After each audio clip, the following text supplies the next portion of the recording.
What is going on, everybody? What is going on, the Catch fam? My name is Jon Dawson, and in today's video, we're hopping into another 2022 fantasy football mock draft. In today's video, we're conducting a 10-team mock through the Yahoo platform. This is a full PPR scoring format. If you do enjoy today's content, I do kindly ask you guys go ahead and smash that like button, hit that subscribe button if you are new to the channel. Let me know in the comments down below if you guys have any specific mock draft requests. I am happy to get those put on the schedule. And at the moment, we are running a free subscriber mock draft nearly every single night at the channel. So make sure to join our Discord server down below to get updates on when we are drafting, as well as our mock draft invites. And with that said, we should be kicking this thing off in less than 10 seconds. Okay, so coming in at the 1.10 selection in the first round, I'm more than likely going to be targeting a running back, and I love the fact that Joe Mixon is sitting there right at 11 overall. And then I love having these back-to-back picks. We'll probably go with a receiver in the second round. You could always consider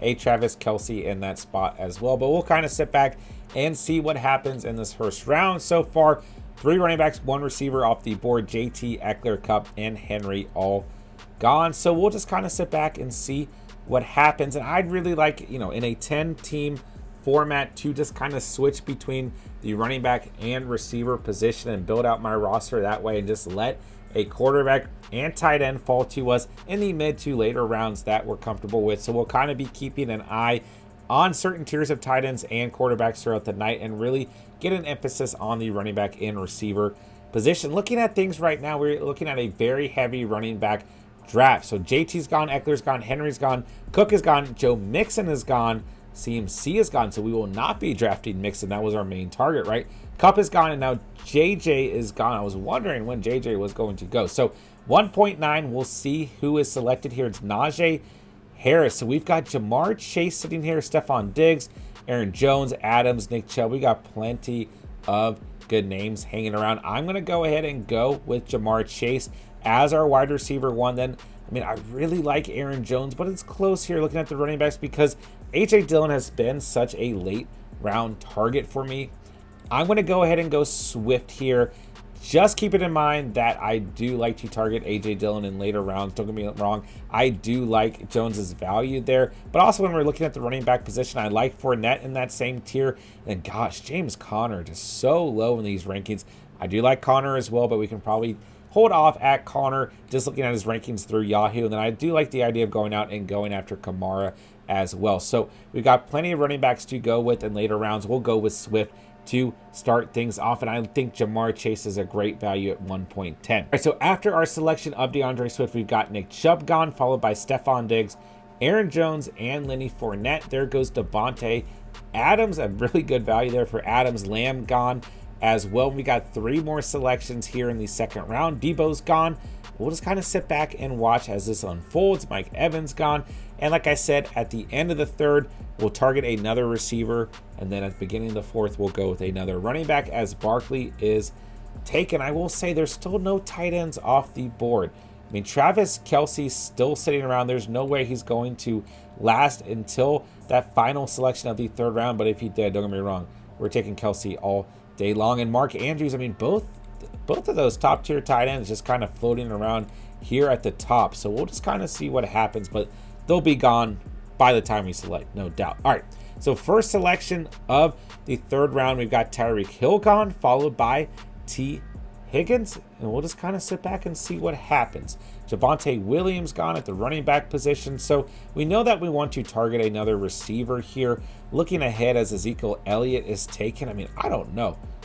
Part of me is thinking there might be a tight end who falls out here. There goes Kelce. Okay, I was just waiting for that to happen. Jeez. Looking ahead, though, I like A.J. Brown's value, but I've really been going after Devonta Smith in later rounds. So believe it or not, the 2 guys that I like the most right now are Mike Williams, who's a little bit further back on Yahoo's rankings than you might see on some other platforms. But I like Keenan Allen and Michael Pittman a lot here. Then I really like Deontay Johnson, as well. So coming up as Mark Andrews is selected, and there goes Michael Pittman off the board. So we'll just see what these next 2 selections are, and that'll kind of decide who we're going to select, obviously, at the end of the third round. Looking at the running back position for that first selection of the fourth round, it's Kamara or Connor for me. I love both of these players. but I have to go Kamara by a nod, even with him missing time. I mean, you could probably assume that Connor's probably going to miss about 2 games due to injury. So if there's any way we could land both those guys, I'd be ecstatic. But we'll go ahead. We'll take our receiver off the board as Keenan Allen is gone. I'm going to go Deontay Johnson here for a full PPR scoring format. But I do really like the weekly ceiling that Mike Williams would bring in that position as well. I mean, you imagine having Jamar Chase and Mike Williams on the same team. That ceiling on a weekly basis is just wild. All right, let's go ahead and let's take Alvin Kamara off the board, which might surprise some of you guys, but you guys just have to think about the fact that Kamara missed 4 games last season and still finished as RB8 in full PPR. So let's say he misses 6 games this season due to suspension. He could easily still be a top 10 running back. So I like his value there. And, you know, we're going to be targeting some specific backs throughout this draft that I still think will bring a lot of value to this team. So I don't have a problem if Kamara misses time. You guys just have to think, right, the second half of the season, even if Kamara does miss some in the beginning of the season, the second half of the season is the most important time for your fantasy team to get through those playoff games and to make it into the championship. So I don't have a problem going out and snagging up Kamara to start the 4th round whatsoever. If I did pick a different running back there, it would have been James Conner, who is now officially off the board. So a pretty heavy running back round here in the 4th. Kamara gone, Gibson, Akers, Connor, Monty, Eli Mitchell, and Breece Hall gone. 2 receivers off the board, DJ Moore and AJ Brown. So we'll see who gets selected here as the final selection in the 4th round. We don't have any quarterbacks off the board, so that makes me feel pretty good about holding off at the quarterback position for some time. Oh, and I'm sorry, we do have one quarterback. We've got Josh Allen. My apologies there. But Jackson, Mahomes, Herbert, Burrow all sitting around. I mean, if I can land Hurts or Murray in later rounds, then I'm going to feel good. If we don't land either of those guys, you still got Brady, Prescott, Wilson, Stafford all hanging around. You got A-Rod ranked super, super low, which I don't have a problem if I fumble with the position going after A-Rod as well. Looking at tight ends, we've got everyone from Kittle to Cole Kmet still available. So we've got plenty going on at both the quarterback and tight end position. I think that I'm probably still going to target another receiver and running back to end the 5th and take us into the 6th round. So I was hoping that Mike Williams might fall out there, but I wasn't very confident as he is taken at 5.2 overall. We do have our 3rd tight end off the board in Kyle Pitts, and Travis Etienne is gone at 5.3, followed by J.K. Dobbins. So let's take a look at some receivers as we're coming up on the clock here. I mean, I don't think Waddle's going to last, but I do like Waddle, and then I do like Hollywood Brown a lot, but I also like Metcalf. So I'm going to pick one of those 3 receivers unless they're all taken coming up here. Looking at running backs coming up, A.J. Dillon's my guy, but I do like Josh Jacobs quite a bit. So either Jacobs or Dillon, and then one of those 3 receivers that we just listed, Waddle, Brown, or Metcalf, are my next target. So we'll just kind of sit back and see what happens. There goes Damian Harris. There goes Josh Jacobs. So we'll see what happens. A.J. Dillon, the top rated back available. I would really like to land him here. Let's go ahead and make a plan since Jacobs has been taken. Let's take a look. If Dillon gets taken, Melvin Gordon or Rashad Penny are the next 2 players that I like the most, but I might take a breather just looking at ADP and maybe go for upside. Okay. So if, let's say Dillon was gone at that point, I'd go for upside and I'd pick Justin Herbert, right? But let's go ahead and let's take A.J. Dillon. I mean, we need another running back. So let's take a look at receivers as well while we're here, since we know we're going to take him. I mean, I like Waddle. You could go Waddle or Metcalf or Hollywood Brown here. Believe it or not, I'm going to go Metcalf by a hair because I think he's a clear-cut wide receiver 1. Then I'm going to go A.J. Dillon here, and that will take us into the 6th round. I think it's a nice start, right? Chase, Johnson, and Metcalf at receiver, Swift, Kamara, and A.J. Dillon at running back. Okay, so we've got our 5th tight end off the board in Darren Waller. George Kittle also taken in the 5th round, being the 4th tight end off the board. And now we're seeing a little bit of a run at the quarterback position after Patrick Mahomes was selected at the end of the 5th. Into the 6th round, we've got Herbert, Jackson, and Kyler Murray gone. So more than likely here at the end of the 7th, going into the 8th, we're going to need to consider taking a quarterback, but I think we can still hold off at the tight end position. When we're looking at a 10-team draft, the tight ends that I am going after are Goddard, Hunter Henry, and Dawson Knox and even Mike Gesicki, right? Don't mind Schultz or Hawkinson if they're there at the right value, and I don't mind Ertz as well. And I mean, Freiermuth is still a player I'm a fan of. Full PPR, I don't mind Cole Kmet as well. But we can definitely land Goddard and or Knox, or even a combination of the two in some later rounds. So I think we can hold off there. Looking at quarterbacks available, Jalen Hurts is my top target. I think he brings the highest ceiling, the best upside, some nice rushing potential as well. But I do like Brady. I do like Russell Wilson. I still like Prescott and staph infection as well. And then if we absolutely need to, we go Derek Carr, Aaron Rodgers, Kirk Cousins, or even Trey Lance as well. So we still got room to work with. But this has really been a strategy I've been implementing in a lot of 10-team drafts as well as a lot of 12-team drafts, switching between the receiver and running back position and just keeping an eye on the quarterback and tight end position and drafting those two positions when we feel comfortable. Okay, so we do see Jalen Hurts and Russell Wilson gone here in the 7th round. So really, you have to kind of evaluate how much upside does a guy like Tom Brady or Dak Prescott bring to us. Probably enough to go ahead and select one of those two guys, right? But you could consider just holding off another round and still potentially being able to land Stafford, who's very close in terms of rankings. I mean, really in between Brady and Prescott when you look at what those two quarterbacks did last season. So there's some consideration here. Hollywood Brown just got taken. He was a player who I was really thinking about taking here if he was available. There's a lot of running backs sitting around here as well. I say let's go ahead and take a quarterback in Tom Brady, who just got Julio Jones added to his team. Regardless of how you feel about Julio at this point in his career, he's going to bring some potential to that team. And I mean, you got Chris Godwin potentially ready by week 1 as well. I'm going to go Rashad Penny here because I do think as long as Penny is healthy, he is going to be a clear-cut RB1 for Seattle. I know that a lot of people are bullish on Kenneth Walker, and don't get me wrong, he's going to be a factor, but I still am just of the belief that if Penny is healthy, he's going to be the guy. And when you look at what he did to end the season last year, he really was phenomenal when healthy. And I just feel like Pete Carroll absolutely loves Rashad Penny as a whole. So I'll go ahead and take Penny there as my 4th running back being slightly more important than receiver for this team, just because we are expecting Kamara to miss some time on this roster. Okay, but looking at things, right? 3 great receivers, Chase, Johnson, Metcalf, really to start to finish out this draft, right? We've got 1, 2, 3, 4 bench spots, right? I want to try and land Goddard and or Knox. And then outside of that, I'm really going to start to go heavy at receiver and probably go for at least one more running back. I mean, we could consider a second quarterback just because of Brady's age. I think he's going to be fine. But just think about pairing Brady with a guy like Trey Lance. Definitely would make me feel, like we've got a nice upside potential, a rushing potential quarterback in Trey Lance. Then we still have Brady to keep things consistent as well. So a couple players that I want to consider here, and Trey Lance is definitely one of them. We'll see how far back he drops, and then we just want to keep an eye on that tight end tier as well. And we need to start to evaluate some receivers. Okay, I will say with Yahoo's rankings, I think there's some rookie running backs we could take advantage of at the end of this draft, like a James Cook. I still like Melvin Gordon and Chase Edmonds hanging around in full PPR, and even Cordell Patterson to some degree. But I do think we could hold off and still land a James Cook. He's probably my favorite rookie running back to go after. But next to that, I love Dameon Pierce and Tyler Algier. I do think that Algier has the clearest path to be an RB1, but I think that Cook is going to offer some nice PPR upside. And then I think that Dameon Pierce could still be a large factor for the Texans as well.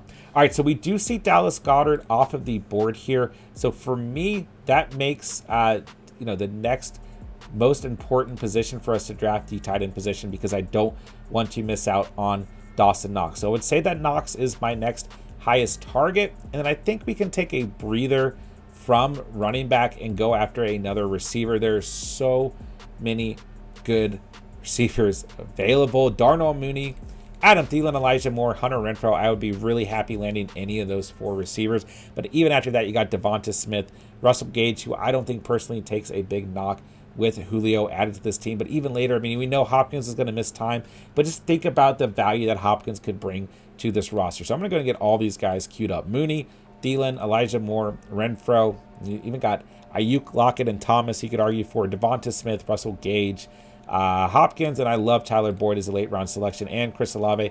Chris Godwin taking a huge knock on these rankings. I love Tim Patrick as well. I mean, Godwin might be ready to go by week 1 according to the Bucs. So nonetheless, you know, we went pretty light at receiver. It's a full PPR draft, but regardless, there's just so much value at receiver throughout the draft.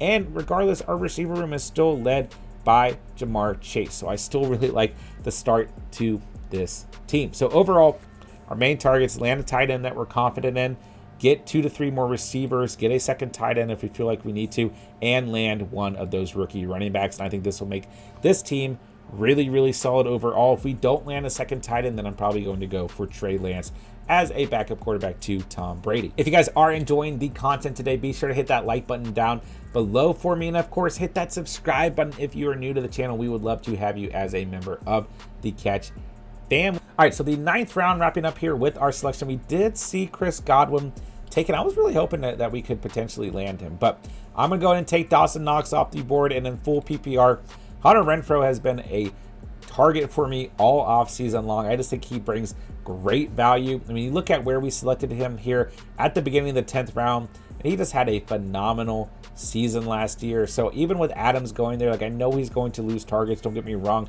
but I still think in full PPR, he should be an absolute target. He brings a ton of value to your fantasy roster and probably a ton of consistency as well. So we'll land Renfrow as our wide receiver 4. Looking how things are shaking out, landing Dawson Knox, who's a tight end who I have a lot of personal conviction in.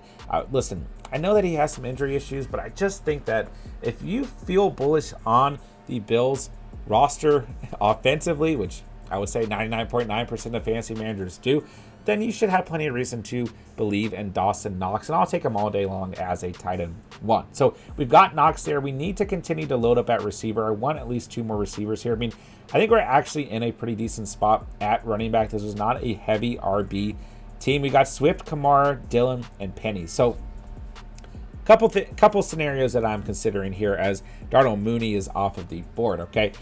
We could go for another tight end, but I just don't know if we're going to need to. I like the idea of going for a Trey Lance a little bit more here, and I do want to land one of these rookie running backs. So if we do go after Lance and another running back, that's going to leave us with just 1 more receiver. Devonta Smith or Hopkins are probably the 2 guys that I want to go with. So there's a lot of value here on the board still as we are moving into the 11th round. And I think regardless of how we navigate this, we've got some different scenarios that I'm confident in, and we're going to build a great roster overall. So we'll see how the 11th round goes here. And let me know in the comments so far what you guys think of this team. Brady, Chase, Deontay Johnson, Swift, Kamara, Knox, Metcalf, A.J. Dillon, Rashad Penny, and Hunter Renfrow. You know, out of those players, who do you guys feel confident in moving into the 2022 fantasy football season? Who do you guys not feel confident in as well? All right, so first selection in the 11th round, we've got Pat Freiermuth off of the board. So I am happy that we went with Knox where we did at 9.10 because we're starting to see a little bit of a run on those late round tight ends. Zach Ertz is gone, Freiermuth is gone, Hunter Henry is gone, and I doubt Mike Gesicki lasts much longer as well. And then for me, there's a big drop off in value at the tight end position after Gesicki is taken. All right, Elijah Moore gone, Christian Kirk gone. So let's take a look here. Devonta Smith and James Cook gone, 2 of our top targets off of the board. So I'm probably going to go Trey Lance and DeAndre Hopkins here, and then try and finish things out with Tyler Algier as our final running back. All right, I do like Russell Gage sitting here, don't get me wrong, but let's go ahead and let's put Trey Lance behind Tom Brady, and then let's bring some more late season value to this team in DeAndre Hopkins, who we know is going to miss time, but just think about the value when he's back that he's going to bring to this roster. I mean, Chase, Deontay Johnson, Metcalf, Renfrow, and Hopkins only going to come out of this draft with 5 receivers, but I'm okay with that. We take an extra quarterback, try and get some potential trade value or upside, some rushing ability behind Tom Brady. I'm good with that. Then we got Dawson Knox as our tight end 1, so we're going to finish out with 1, 2, 3, 4, 5 running backs, 5 receivers, 2 quarterbacks, and 1 tight end. I don't have a problem with that whatsoever. Okay, so in the 12th round, we're starting to see more of those late round quarterbacks gone. Kirk Cousins, Derek Carr gone. I mean, it just blows my mind. For those of you guys who do play in Yahoo's format, as Daniel Jones is taken, I mean, guys, by Yahoo's rankings, I mean, Daniel Jones is going against his ADP there. Okay, we just saw Aaron Rodgers go. I mean, this is a 10-team draft, so keep that in mind if you do play in a 12 or 14 team league. And a 10-team draft, excuse me, we've got Aaron Rodgers going at 12.12. Okay, that's your MVP of the entire National Football League last season, and he still had a phenomenal year from a fantasy perspective. I get it. He loses his best target that he's had arguably in his entire career in Devontae Adams, but I think A-Rod is going to be just fine. I still think he'll be a top 10 fantasy quarterback. I mean, top 12 at worst, but really they've brought him enough help that he should be able to perform and help those receivers be elevated as well as Robert Tonyan and Aaron Jones and AJ Dillon. So just keep that in mind. I mean, if you draft through Yahoo in your personal leagues, A-Rod is going really, really freaking late. All right, I'm going to take Tyler Algier as our final player here, and then we'll go ahead and take a look. Gosh, there's a lot of really good value. Gage, Pierce, Boyd, Olave, all sitting there. A lot of good players. Drake London hanging around as well. Take a look at the defenses available. Wow, a lot of defenses already gone. But so really we're just going to finish out things with a defense and a kicker. I'm going to go ahead and just take the Chargers defense. Yeah, I don't see New Orleans. Yeah, I don't see the Patriots were sitting there, but I'd rather take a chance on the Chargers. I mean, Dallas, another team that I don't mind in that tier, in Baltimore as well. Green Bay is another team who I think could have a really good year defensively. And then we'll go ahead and pick a kicker, and we'll finish this thing out. All right, so let's take a look here at my team. Here we got Brady and Trey Lance at the quarterback position. Dawson Knox is our tight end 1. Chase, Deontay Johnson, Metcalf, Renfro, Hopkins are 5 receivers. DeAndre Swift, Alvin Kamara, AJ Dillon, Rashad Penny, and Tyler Algier are 5 running backs. I think this is a solid roster from head to toe. You know, there's not necessarily crazy upside at any specific position, but overall, this is what I like about this strategy. Switching between running back and receiver, or switching between receiver and running back. You know, in tonight's draft, we did start with a receiver. It didn't really matter. I mean, we had the back-to-back picks, but we did take Chase off the board before Swift. But whenever I do this specific strategy, just keep an eye on quarterbacks and tight end and draft them when we feel like it's right. I just come out of these drafts with a really solid team, right? A team that I would feel confident moving into the season with, that has good value at every position throughout the entire roster. So I like this team a lot. Make sure to let me know in the comments down below what you think of this roster as a whole. We're just going to pick a kicker and finish things out. We've got the last pick of the draft. Hit that like button for me if you guys didn't do so already. Hit that subscribe button if you're new to the channel. Please let me know if you guys have any specific mock drafts you guys would like me to add to the schedule, whether it's through ESPN, Fantasy Pros, Yahoo, Sleeper, whatever it is. It's a 10-man, an 8-man, a 12-man, a 16-man. Let me know. I will get it on the queue and record it for you. And on top of that, guys, we are doing a free subscriber mock draft through Sleeper nearly every single night at the channel. So make sure to join our Discord to get updates on when we were drafting, as well as our mock draft invites. And I am happy to set up any specific mock drafts through Sleeper as a subscriber mock draft for you guys as well. They tend to be much more competitive from the start to finish than any of the mock drafts you guys can run through any of these platforms. All right, I'm going to take Boswell here, and we'll call it a day. And that'll do it, man. Another 2022 fantasy football mock draft in the books for you guys. Check out all the links down below. Follow us on Twitter. Follow us on Instagram. Hit that subscribe button. Hit that like button. That'll wrap up the video for today. With that, I'll say thank you guys so much for watching and or listening. And remember, you saw it here on The Catch.